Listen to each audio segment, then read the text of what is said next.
Philippe Auclair est là également à Londres. Bien sûr, Liverpool qui bat City 3-0. On continue le débat. Juste avant de continuer de développer sur Liverpool, j'aimerais qu'on accueille Pierre qui vous écoute, messieurs, religieusement depuis tout à l'heure. Pierre, bonsoir. Oui, bonsoir messieurs, bonsoir tout le monde. Pierre. Pierre, est-ce que Klopp a fait la mentale à Guardiola? Je ne sais pas si Klopp a fait la mentale à Guardiola. Je pense qu'il y avait, comme tout à l'heure, il y a l'ADN européen, il y avait toute une atmosphère, les joueurs étaient surmotivés. Comme disait Daniel, Manchester City a plus de talent, mais aujourd'hui, ceux qui en voulaient plus, c'était Liverpool, quoi. Voilà. On l'a vu pendant 35 minutes. Mais moi, je peux même dire la première mi-temps, parce qu'ils ont quand même réussi à gérer les premières 10-15 minutes où ils ont souffert et où ils ne voyaient pas trop le ballon. Et ensuite, ils ont réussi petit à petit à remonter et puis à leur mettre la pression, à presser de partout. Et puis ensuite les faire exploser dans la tête et puis aussi dans les impacts et dans les duels, quoi. Je pense que ça a été aussi physiquement qu'ils ont pris le dessus. Comme disait Jérôme, Manchester City physiquement c'était à la ramasse, quoi. Ils n'ont pas mis d'impact. Je sais pas si c'était à la ramasse à pas pouvoir tenir un match entier, mais ils n'ont pas mis d'impact comme ils le font d'habitude, quoi. En fait, je reste quand même mesuré parce qu'il y a un match retour. Et City, c'est quand même une équipe qui peut en claquer. Et a priori, donc Anderson suspendu et peut-être sans Salah la semaine prochaine. Vu comme c'est mardi prochain le match. Ouais. C'est ça. Est-ce qu'un grand City est capable d'en mettre 3 à Liverpool, les gars? Exactement comme Philippe disait que Liverpool est l'équipe qui peut rentrer dans la gueule de City et qui peut lui faire ce qu'elle lui a fait ce soir. À l'inverse, s'il y a une équipe qui est capable, si le match se goupille bien, de faire mal et d'enquiller des buts, c'est City. Comment dit-on, remontada en anglais, Philippe? Si City en avait mis un seul, si City en avait mis un que ça faisait 3-1, je pense que je misais même sur City. 3-0, ça peut faire un peu court pour. On me suggère la remonting. Non, en fait, c'est toujours. C'est toujours pareil. Ça va là où Pierre, hein, c'est ça. Oui, Pierre est là. Pierre a raison. C'est que au niveau de cette intensité, ils se sont fait rentrer dans la gueule, tout simplement. Et c'est vrai que les matchs de très haut niveau, c'est surtout d'abord le côté physique, intensité de rythme de course. Aujourd'hui, Ligue des Champions, à partir des quarts, c'est l'intensité, c'est les courses, c'est la vitesse, c'est du physique. Ça a toujours été ça. C'est pour ça que cette compétition, si tu veux, elle est complètement différente des autres. C'est que depuis toujours, la Ligue des Champions, c'est ces matchs références-là. C'est arriver au 8e, quart de finale, demi-finale. Non, c'est plus qu'avant la vitesse. Ça va tellement vite qu'en fait, tu fais faire des erreurs à tes défenseurs. Tu sais, les mecs, t'es là, t'es dans la précipitation. En fait, tu vois, j'aime pas comparer mais moi, mon vécu, ce que je veux dire, c'est qu'il y avait déjà cette intensité qui était énorme. Qui était supérieure à tous les autres matchs. Mais je pense qu'en vitesse, ça va encore. Et tu la retrouves. Non, c'est possible. C'est possible. Après, je ne suis pas sur le terrain. Aujourd'hui, je ne peux pas te dire. Mais c'est vrai que cette intensité, tu marches sur l'adversaire, tu es au duel, tu n'as pas le temps. En fait, tu n'as pas le temps. Quand tu contrôles le ballon, ça va tellement vite que là, il faut enchaîner. Il faut enchaîner. Et aujourd'hui, Liverpool l'a très bien fait. D'habitude, City, ils ont du répondant parce qu'ils se font rentrer dedans en Première Ligue, hein. Même en Champions League, les équipes aujourd'hui elles subissent pas contre City, elles essayent de mettre cet impact. Le problème, c'est que en face, tu as des joueurs techniquement qui sont tellement au-dessus de la moyenne qui d'habitude ils te font un petit tour là et au bout de 25, 20, 30 minutes, ils commencent à trouver des espaces et puis là ça s'ouvre. Voilà, bon là manque de bol, c'est qu'ils n'ont pas réussi parce que je pense que psychologiquement ils étaient pas prêts à ce combat-là. Et tu sais, la saison qu'est en train de faire City, toutes les louanges, à juste titre, hein, qu'on dit depuis le début, que ça soit en Ligue des Champions, que ça soit dans leur championnat qui domine largement, et c'est une vraie performance. Tu sais, tu es dans un confort. Et aujourd'hui, vu qu'ils se sont fait rentrer dans le show, les mecs, ils n'ont pas réussi à passer le cap. Et en plus de ça, la composition de Guardiola, qui est, on l'a dit, entre le positionnement de certains, ça a changé, ça a mis le doute dans les têtes et ils ont été incapables d'élever leur niveau. Je suis d'accord avec cette analyse à 100%. Pierre, un truc à rajouter ? Oui, j'ai été très très agréablement surpris par la défense aujourd'hui. On sait qu'à Liverpool, peut faire peur parfois. Surtout quand c'est la révélation derrière qui joue, ça fait peur, oui, c'est sûr. Non mais Van Dijk apporte énormément. C'est un vrai super défenseur. Et c'est aussi la révélation, ou plutôt la confirmation maintenant de Robertson, qui est tout simplement un des meilleurs arrière-gauche du championnat d'Angleterre maintenant. L'Écossais, international écossais. Et la façon dont le jeune Alexander Arnold a réagi, 19 ans seulement, natif de Liverpool, a réagi après des matchs un peu compliqués. La façon dont il a joué ce soir. Oui, et puis et Milner, c'est le taulier. Oui, mais ça, tu sais, tu parles à un fan de Milner. Ah oui, non, mais c'est que je milite pour le retour de Milner à l'équipe d'Angleterre, moi. Donc, alors j'aimerais quand même qu'on prenne le temps. Il y aura quand même Milner. Prenons le temps, s'il vous plaît, de quelques instants de parler des caractéristiques de Salah. Parce que, bon, alors on le suit beaucoup avec la Première Ligue sur SFR Sport, mais nous, dans l'after, on n'a pas l'occasion de le voir tout le temps. Là, quand il se noyé au milieu du week-end où il y a 1000 matchs, bon, on ne parle pas forcément de lui. Et pourtant, certains voient en lui le meilleur joueur de Première Ligue actuellement, Philippe. Là, ce soir, on l'a revu. Il y a un peu de Messi en lui, je trouve, dans la façon de se déplacer avec le ballon. Tu sais, cette espèce de petit dragster ultra rapide, là. Ouais, et la façon dont il arrive à... Il y a plusieurs choses. Il y a aussi le fait que comme Messi, c'est pas un joueur, c'est pas un avant-centre. C'est un joueur qui est un petit peu un électron libre, qui est plutôt sur le côté droit et qui revient dans l'axe. Il y a la conduite de balle qui est assez étonnante. Il y a les stats aussi, puisqu'il en est quand même 38 buts cette saison, ce qui est quand même assez phénoménal. Il y a beaucoup de choses. Je veux dire, mais pour l'instant, c'est sur une seule saison, donc on va pas s'enflammer non plus sur lui. Mais bon. Philippe, tu peux t'enflammer. Hein.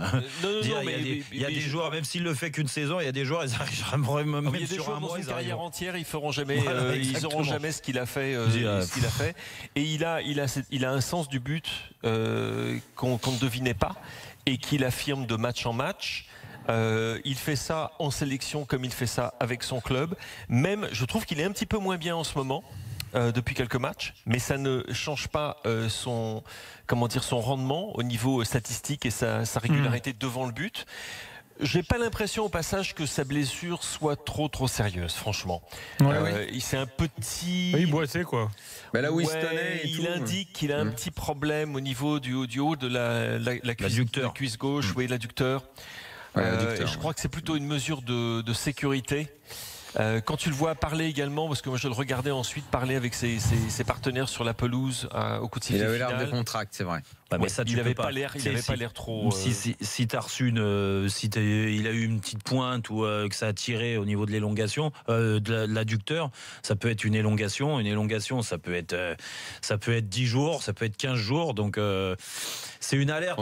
Et comme tu disais, c'est vrai que depuis quelques matchs, il marque des buts. Tout petit peu moins bien. Il est un petit peu moins bien. Et dans un match comme qui par sera hasard, à sens unique, un mec comme ça pour le contre, c'est capital. Mais non, mais c'est capital. De toute façon, ce qui est capital, c'est que parce que là, on mettait en avant, Pierre mettait aussi en avant la défense.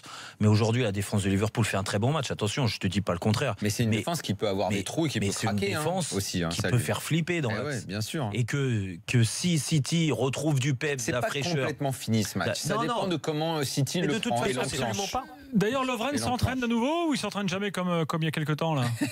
Parce que c'est fantastique quand même ce qu'il fait ce gars là.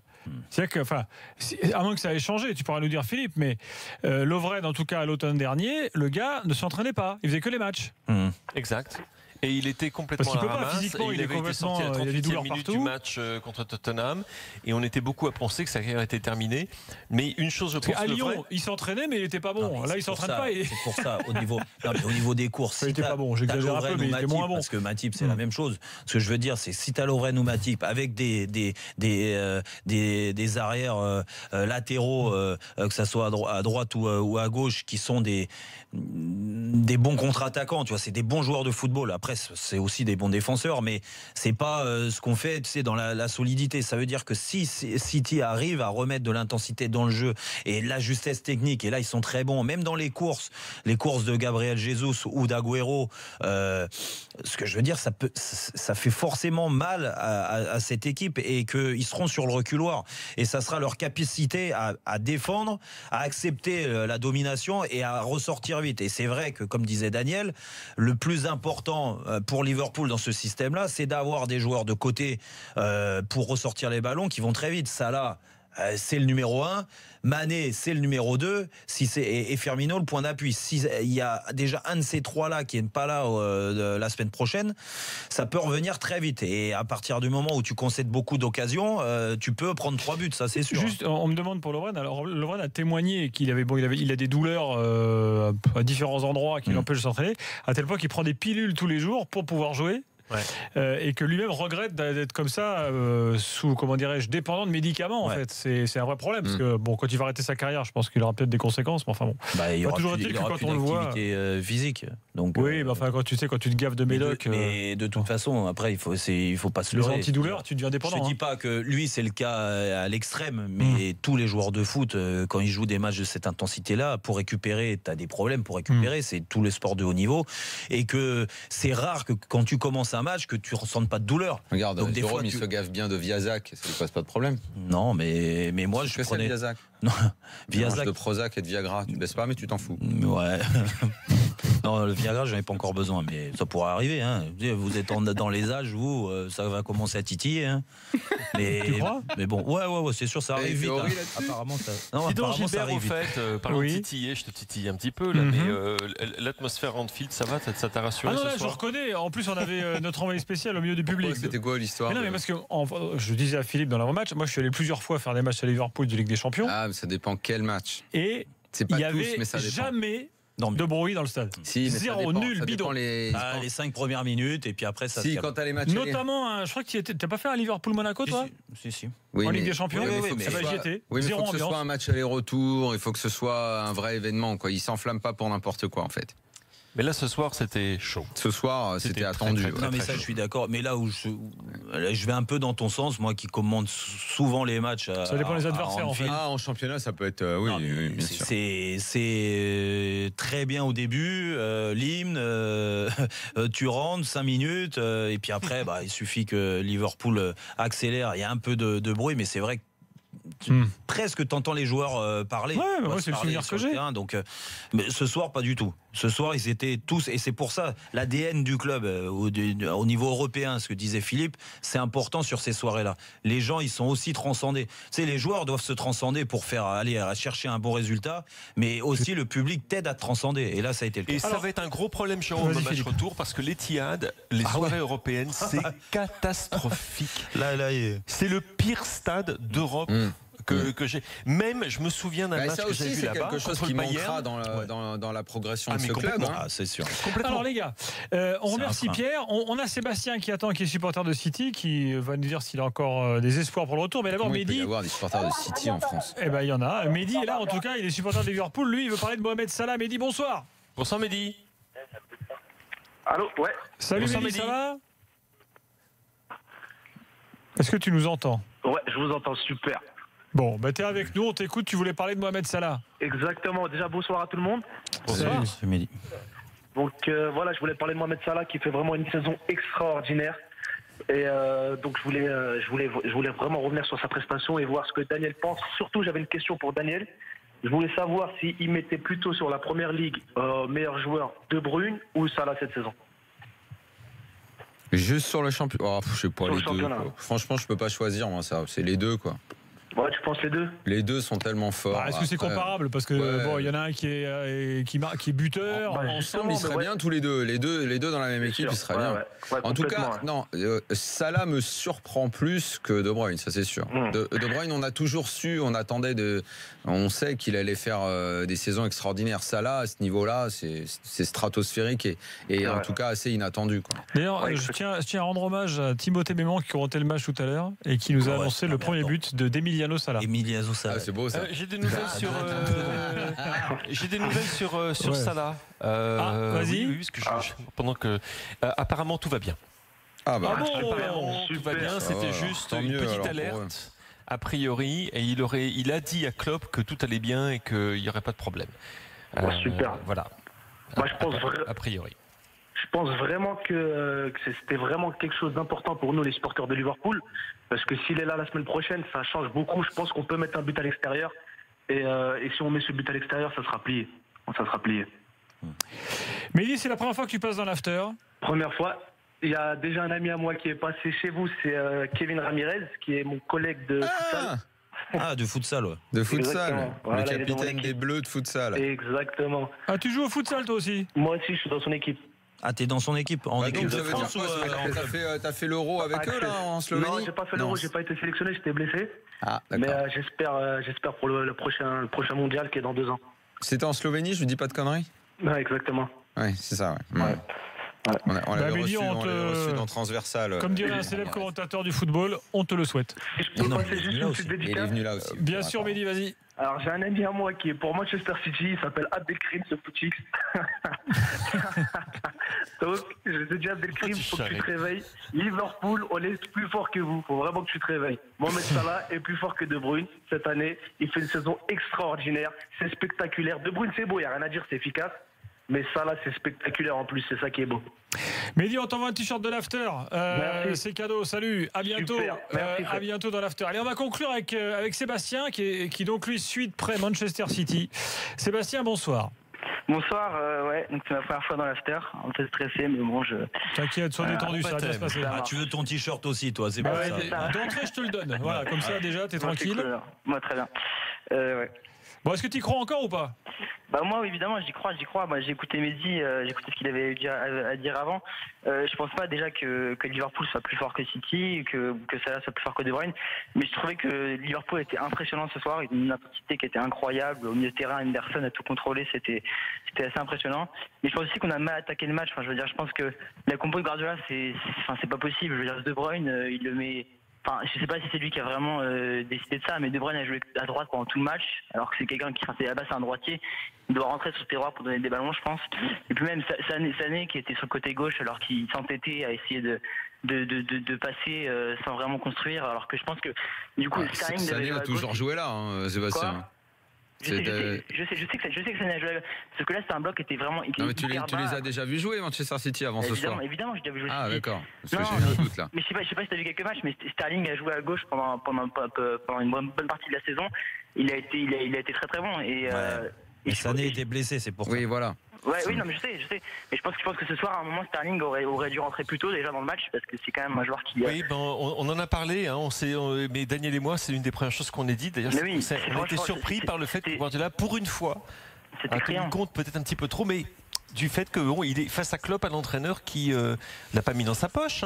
Il y a un joueur qui a raté son match en dehors de la compo. Donc déjà De Bruyne s'est pas senti à l'aise tout de suite et ça c'était un problème. Et Gundogan est passé à côté aussi. Il est passé à côté dans le milieu de terrain, il n'était pas bon. Il s'est fait manger.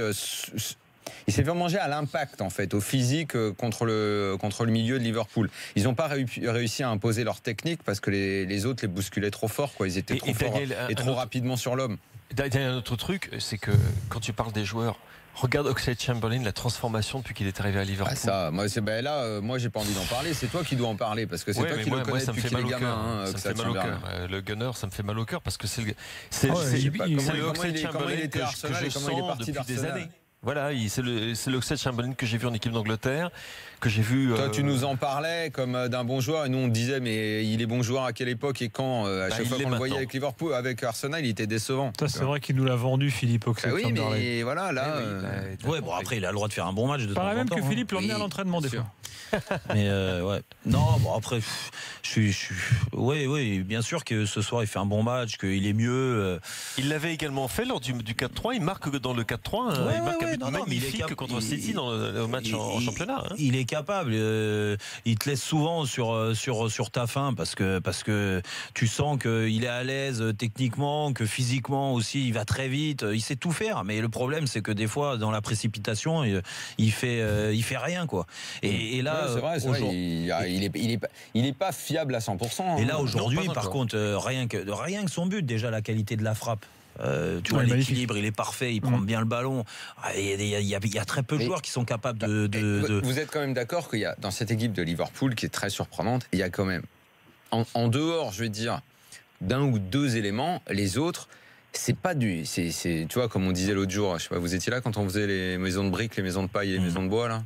T'as la triplette de devant cochons. Et t'as Van Dijk. Il n'y a pas beaucoup de joueurs qui sont en maison de briques.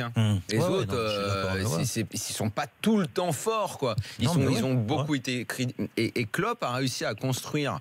On en a parlé tout à l'heure, mais Philippe serait bien qu'on revienne sur le temps qu'on lui a laissé pour construire, parce que lui, il a été vachement critiqué. À un moment, on s'est dit que ça marcherait pas du tout, et qu'il se barrerait de l'Angleterre. Et là, c'est totalement son style, le Liverpool qu'on voit là, c'est le style Klopp, celui qu'il y avait à Dortmund.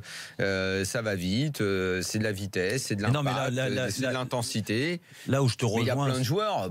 Non, je te rejoins, c'est que c'est à peine maison de bois. Ouais, mais t'as des joueurs qui progressent.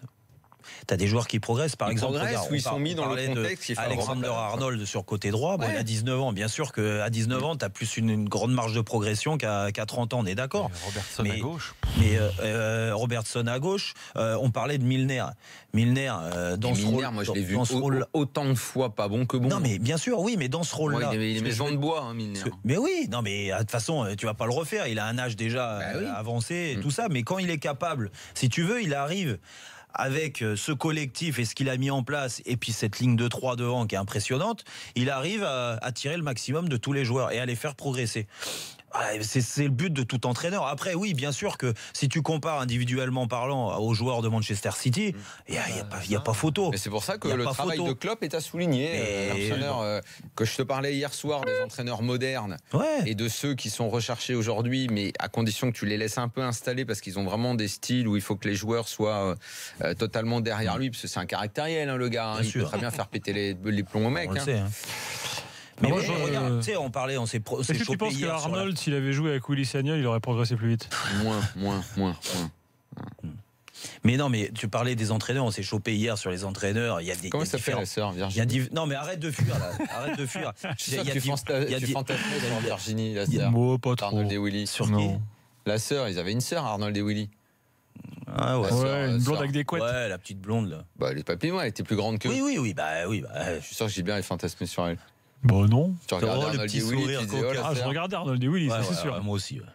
Parce que personne dans la vie ne choisit sa couleur. Ouais, exactement. Et non, pour finir, tu vois, tu parlais des entraîneurs. Philippe Drummond, attention. Arrête, toi, Philippe Drummond. C'est le père. Ah ouais, c'est le père. Tais-toi, il voyait rien et il le faisait à l'envers à chaque fois. Putain. Et donc, non, les entraîneurs, tu disais, les entraîneurs, il y a différents styles. Moi, j'aime bien. Tu sais, même le plus grand aujourd'hui, qui est le plus grand, il a réussi à s'adapter à l'équipe d'en face. L'important, c'est d'écouter son cœur. Eh ben ouais, non mais. Excusez-nous, c'est vrai que tout ça à cause d'Arnold. Bon. Sébastien, tu veux rajouter un truc? Pardon, non, mais juste que tu pourrais rajouter un truc essentiel. Quel âge tu as, excuse-moi? J'ai 19 ans. 19 ans. Comment tu peux être supporter de Manchester City? J'ai expliqué aux standardistes. Moi, j'ai découvert la première ligue quand j'avais 13-14 ans, je crois. Tu vas aller sur Canal Plus Sport, etc. Et franchement, c'est le style de jeu de City qui m'a vachement plu depuis toujours. Parce que même quand c'était Mancini, il y avait un beau jeu qui était là. Quand il y avait Touré, etc. C'était magnifique. Et du coup, voilà. Et donc, il y a eu personne dans ta famille pour t'aiguiller sur. Si. Attends, j'ai beaucoup de questions, Jérôme, ou ça va, c'est pas. Je fais pas un interrogatoire de police, je pose une question. On a le droit de discuter avec les gens.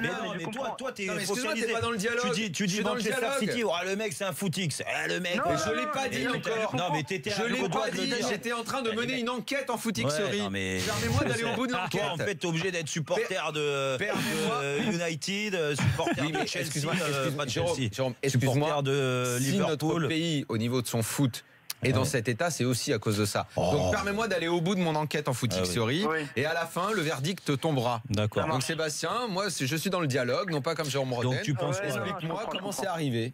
Il te l'a dit. Donc à 13-14 ans, donc ok. Et personne dans ta famille n'était supporter d'un club. Si. J'ai mon père en plus qui est un grand fan de United. C'est compliqué. United. De United, mais je déteste. Et pourquoi ton père est fan de United? Il n'y avait pas d'équipe en France pour lui? C'était non. Non, la France pas. Mais non, parce que moi je suis né en Angleterre. Ah bah commence par là. Bah, tu vois, l'enquête, on a bien fait l'enquête, donc c'est bon, il est validé.